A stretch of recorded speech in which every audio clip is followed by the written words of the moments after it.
Alright, there are many ways you can start. Some people prefer to start from an image, and some people prefer to add the text first and then build the whole thumbnail around it. I personally like to add the elements first. So I'm just going to search for a nice gradient. I love this one because this basically fades into transparency, and therefore it provides a nice opportunity to add a screenshot underneath. So I'll just drag that one in and adjust it a little bit. Since we are already in the Elements tab, I'm going to select two more gradient elements to provide the thumbnail with a little bit of structure. If you prefer a more minimalistic look, you can also leave them out.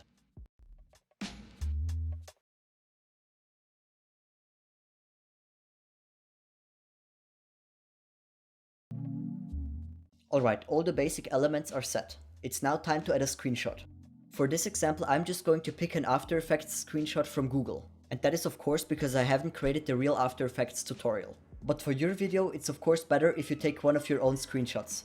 And if you think a screenshot wouldn't be the right thing to include into your thumbnail, you can simply choose another background. So it's totally up to you. Alright, so I'll just drag it in here. It can be a little bit tricky to get it into the background, but usually it works if you just drag the picture in some corner and then it automatically locks in. But you might have to try for a few seconds here. Now I'm going to tint the screenshot pink, so that the contrast between the dark gray and the pink elements isn't too heavy. So that is definitely a neat trick that you can keep in mind. Now it's time to add the title. Make sure that you choose easy to read display fonts. And always remember to combine different fonts. You can choose a smaller and slightly thinner font for the first part of your sentence, and then a very big and bold font for the main part of your sentence.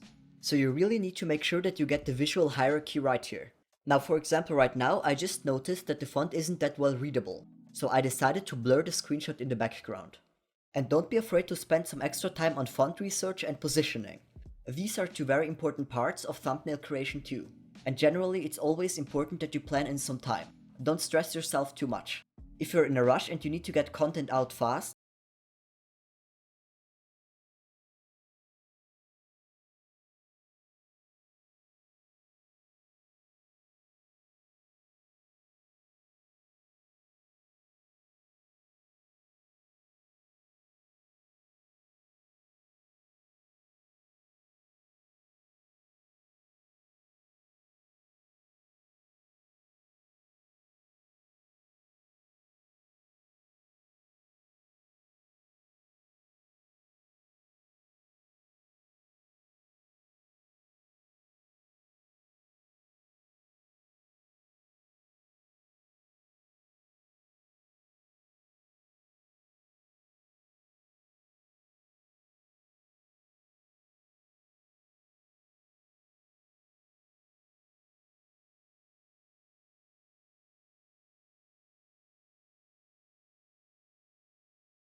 minimalistic too.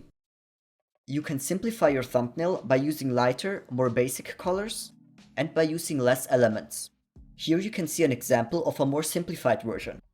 So that can definitely look great too.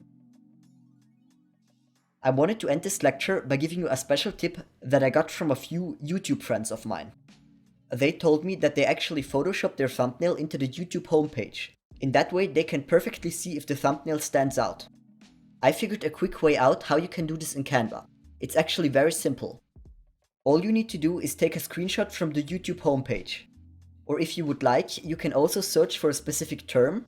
In my case that would be character animation in Adobe After Effects, and then simply take a screenshot from the results. When the screenshot is made, you need to upload him to Canva, and then click on Use in a Design. When you're in the editor, you need to upload the thumbnail that you previously created. All that is left to do is to downsize the thumbnail and put it over one in the screenshot. Now you can export your image and take a look at it. You can also ask other people at which one they looked first, so you can get good statistics on how efficient your thumbnail is. I hope that these two lectures helped you to create perfect thumbnails right in Canva. In the next one, I will show you how to create awesome and highly engaging content for Instagram. So I'll see you there.